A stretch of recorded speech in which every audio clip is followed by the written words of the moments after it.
আসসালামু আলাইকুম। আজকে ঈদ স্পেশাল দুইটি রেসিপি একসাথে দেখাবো। আজকে দেখাবো বিফ শিক কাবাব এবং পরোটার রেসিপি। আমি আজকে বিফ শিক কাবাব বাসায় বানিয়েছিলাম, তার সাথে পরোটা দিয়ে আমরা খেয়ে নিয়েছি। তো সেই দুটো রেসিপি আপনাদের সাথে আজকে শেয়ার করে নিচ্ছি। আসছে কুরবানি ঈদে কিন্তু আপনারা মাংস দিয়ে এভাবে বিফ শিক কাবাব বানিয়ে সাথে পরোটা বা নান রুটি দিয়ে সকালে বা বিকেলে সার্ভ করতে পারেন। এখানে আমি হাড় এবং তেল চর্বি ছাড়া 1 কেজি গরুর মাংস নিয়ে নিয়েছি। ফ্রেশ একদম গরুর মাংসগুলো, এখানে কোনো তেল বা হাড়ের কোনো অংশ নেই বা কোনো পর্দাও নেই।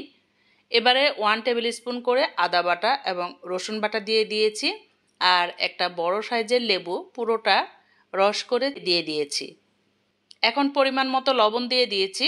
গুঁড়ো মশলাগুলো দিয়ে দিব। প্রথমে লাল মরিচের গুঁড়া দিয়ে দিব 2 টিস্পুন।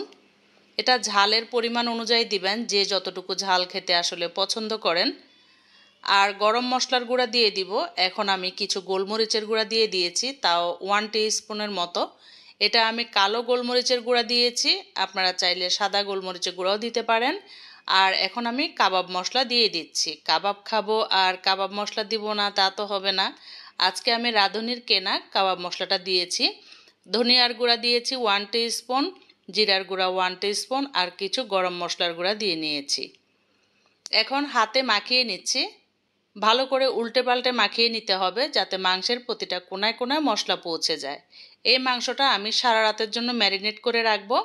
রেড চিলি সস দিয়ে দিয়েছি 2 টেবিল স্পুন। এটা একটু কালারের জন্য দিয়েছি আর ঝালটা ঠিক হবার জন্য।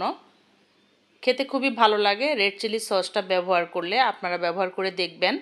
সারা রাত যাবার পর পরদিন সকাল 11টায় আমি রেসিপিটা তৈরি করতে চলে এসেছি। পরিমাণ মতো সরিষার তেল দিয়েছি আর কিছু খাবারের সোডা দিয়েছি। খাবারের সোডা দেওয়ার অর্থ হলো মাংসটা যেন পারফেক্ট সিদ্ধ হয়।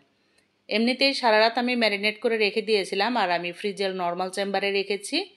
এখন শুধু তেল আর খাবার সোডা দিয়ে আমি মিশিয়ে নিচ্ছি। এবারে চলে যাব ভাজতে। তবে এই অবস্থায় আমি আরও আধা ঘন্টা রেখে দিব। ঘুম থেকে উঠেই আমি আগে মাংসটাকে এইভাবে তেল এবং খাবার সোডা মিশিয়ে নিয়েছি। তো আপনারাও তৈরি করবার ঠিক আধা ঘন্টা আগে এভাবে খাবার সোডা এবং তেলটা দিয়ে দিবেন। তাতে করে দেখবেন মাংসটা সফট এবং জুসি হবে আর খুব তাড়াতাড়ি সিদ্ধ হবে। তো চুলায় একটি ফ্রাই প্যান দিয়ে দিয়েছি, আর ফ্রাই প্যানটা গরম করে নিয়ে আমি তেল দিয়ে দিয়েছি।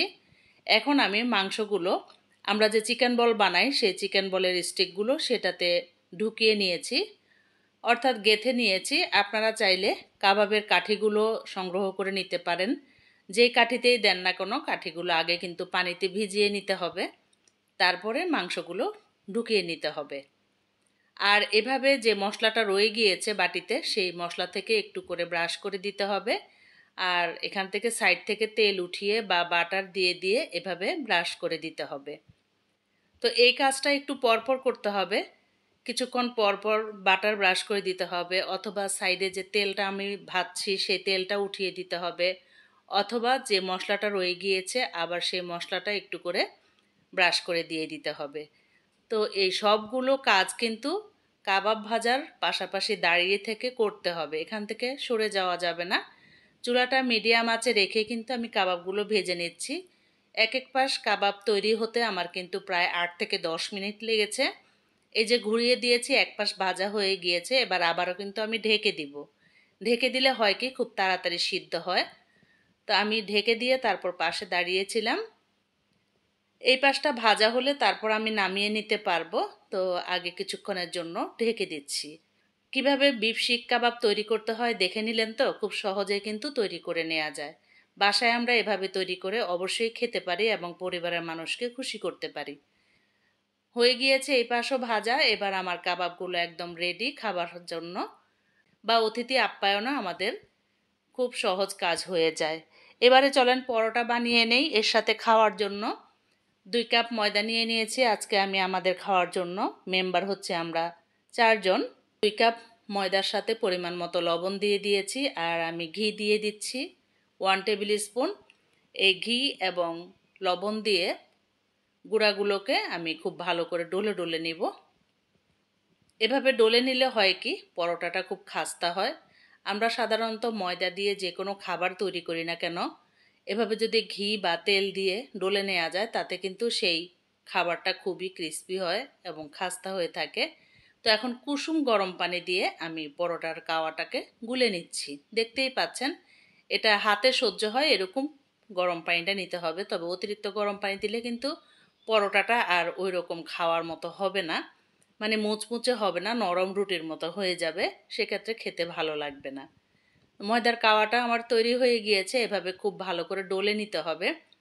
আমরা রুটি পরোটা বা যে কোনো নাস্তাই বানাই না কেন, ময়দার কাওয়াটাকে যত বেশি ডলে নিব ততই কিন্তু আমাদের নাস্তাগুলো খুবই সুন্দর হবে।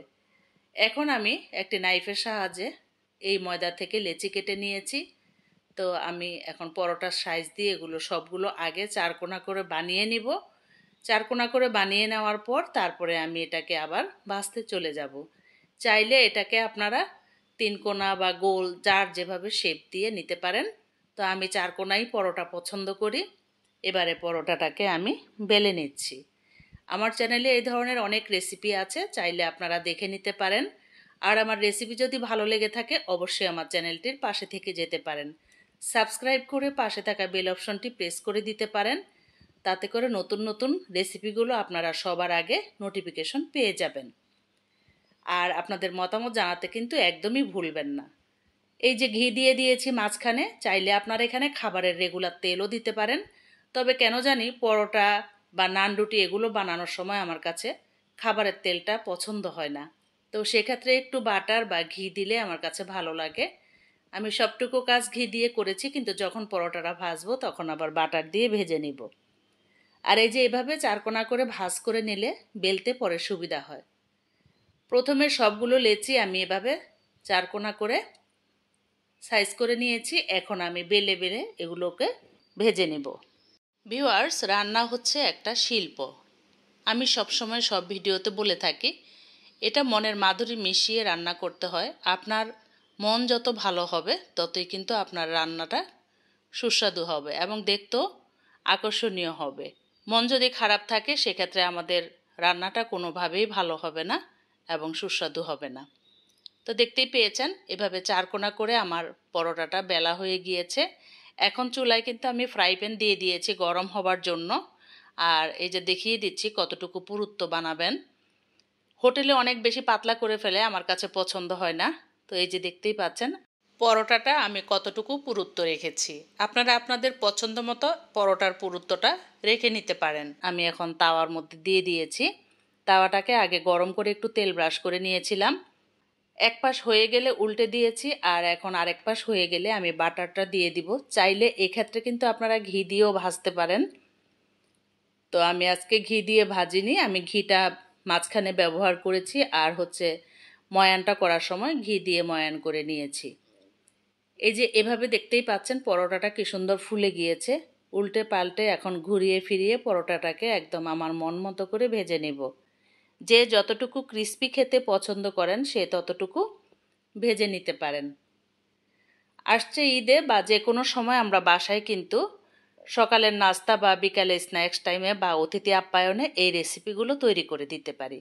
কাবাব এবং পরোটা ভাজা হয়ে গিয়েছে। এখন ভাবলাম দুটো ডিম ভেজে নেওয়া যাক, যার যেভাবে খেতে সুবিধা হয়।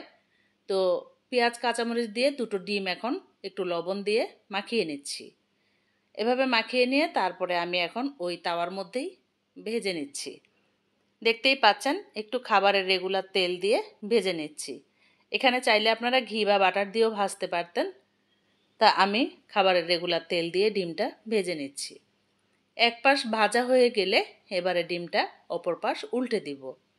ডিম ভাজা তো সবাই পারেন, তাই না? তবুও আমি দেখিয়ে দিলাম, যেহেতু আমি একসাথে রেসিপিগুলো করেছি আর আমরা খেয়ে নিয়েছি। দেখা হবে পরবর্তী রেসিপিতে। সেই পর্যন্ত সবাই ভালো থাকবেন আর আমার জন্য দোয়া করবেন। আল্লাহ হাফেজ।